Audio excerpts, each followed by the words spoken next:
Fellow Kenyans, it is with a heavy heart and a profound sense also of personal loss that today I make this tribute in honor of the life of President Daniel Toroitich Arap Moi, who rested in the early hours of Tuesday, the 4th of February, 2020. Today, as the solemn procession of the late President Moi's remains proceeds through the streets of our nation's capital to lie in state at Parliament buildings, we commence the final journey of a great son of Kenya, a cherished brother, a loving father, a mentor to many, a father of our nation, a champion of Pan-Africanism, and the second president of the Republic of Kenya. Fellow Kenyans, the question that we should all ask ourselves is, how does one mourn an iconic leader?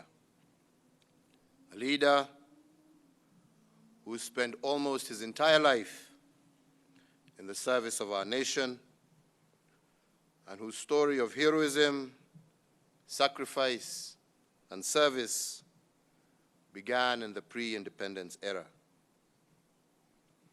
How is a man who achieved so much more than is expected in a lifetime be celebrated?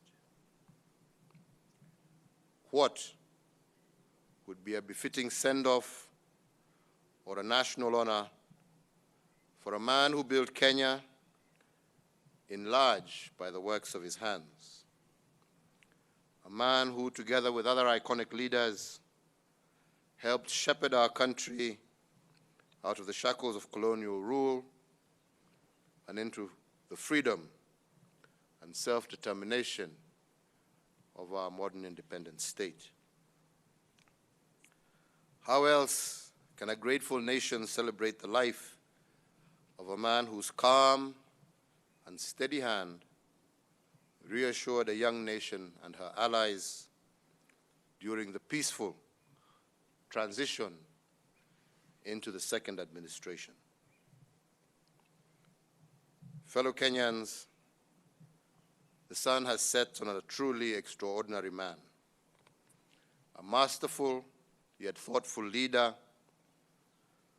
a suave yet firm diplomat, one who served the nation with dignity and honor, one whose wisdom and diplomatic finesse kept Kenya both relevant and neutral, even as the whole world was in the grips of the Cold War.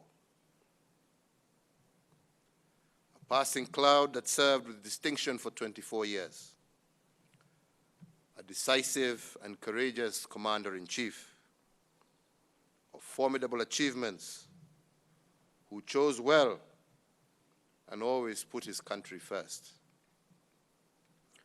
A balanced leader who, during the clamor for multipartyism, on listening to both sides, chose well, setting the stage for national rebirth through the introduction of multi-party politics. A tactful leader who, during the quest for a new constitutional order, listened and quietly chose what was best for our country. A visionary leader who in 2002, when his party and I, as their candidate, lost the presidential election, left office with a gracious last word of advice to those who thereafter took up the heavy responsibilities that he had borne for a quarter of a century.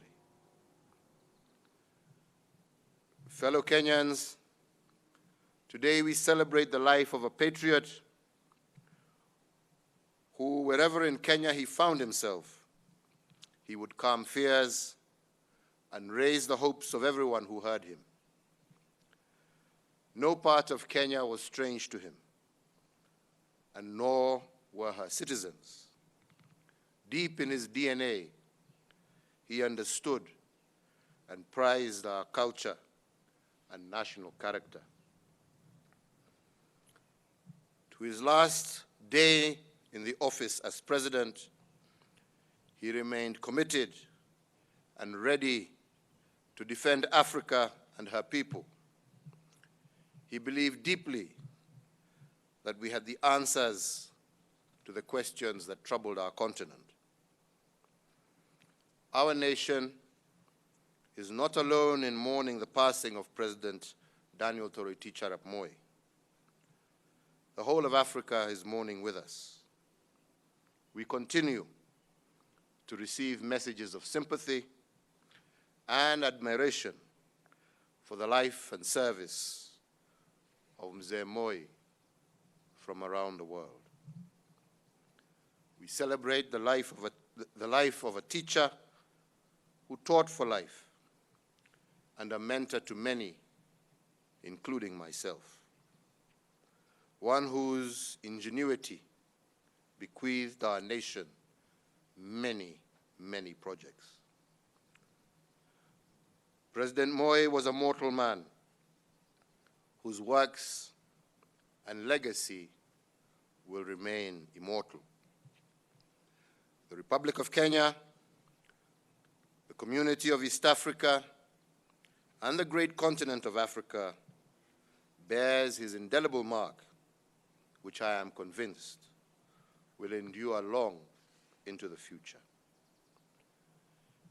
May Mzee Moi's memory live as long as our republic endures, and may we, to whom he has left the care of the republic, prove ourselves worthy of his bequest. We commit Mzee Moi's soul to the Almighty God, thanking the Creator for sending to us his servant, who after nearly a century of selfless and steadfast service now rests in his glory and his well-deserved reward. May God bless you all. May God bless our beloved Kenya, and may God bless Africa.